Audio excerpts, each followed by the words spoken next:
Hi అండి. బయటికెళ్తే వర్షం, ఇంట్లో ఉంటే చలి. పిల్లలిద్దరిని స్కూల్‌కి పంపించేసి, ఇంట్లో పనంతా చేసేసుకొని, అలా ముసుగేసుకొని పడుకుంటే, లేచి చూసేసరికి టైం 12 అయింది.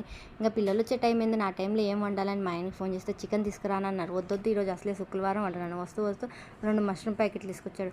అసలే ఆడవాళ్ళం 2 మష్రూమ్ ప్యాకెట్లు ఒకేసారి ఎందుకు వండటం అని ఒకటైతే ఫ్రిడ్జ్‌లో దాసేసాను. ఇంకో దాన్నయితే బిర్యానీ చేస్తున్నా. ఈ వర్షానికి వేడి వేడిగా బిర్యానీ చేసుకొని తింటే చాలా టేస్టీగా ఉంటది. ఫస్ట్ మష్రూమ్ని అయితే పైనంతా పొరంతా తీసేసి మంచిగా కడిగేసుకొని ఒక గిన్నెలో వేసేసుకొని దాంట్లో ఆల్ గరం మసాలా పౌడర్, ధనియాల పొడి, ఉప్పు, కారం, పసుపు, పెరుగు, ఒక నిమ్మకాయ, పుదీనా, కొత్తిమీర వేసేసి కలిపేసి ఒక హాఫ్ అన్ అవర్ పక్కన పెట్టేసేయాలి. ఇంకా తర్వాత ఆ బాస్మతి బియ్యాన్ని ఒక 90% అయితే కుక్ చేసుకోవాలి. 90% కుక్ అయ్యే ముందే ఈ మష్రూమ్ మిశ్రమాన్ని ఒక 5 మినిట్స్ గ్యాస్ మీద అయితే పెట్టేసేయాలి. ఆ తర్వాత బాయిల్ అయిన రైస్ దాంట్లో వేసేసి ఒక 5 to 10 మినిట్స్ దమ్ చేసేస్తే చాలా టేస్టీగా ఉంటుంది మష్రూమ్ దమ్ బిర్యానీ.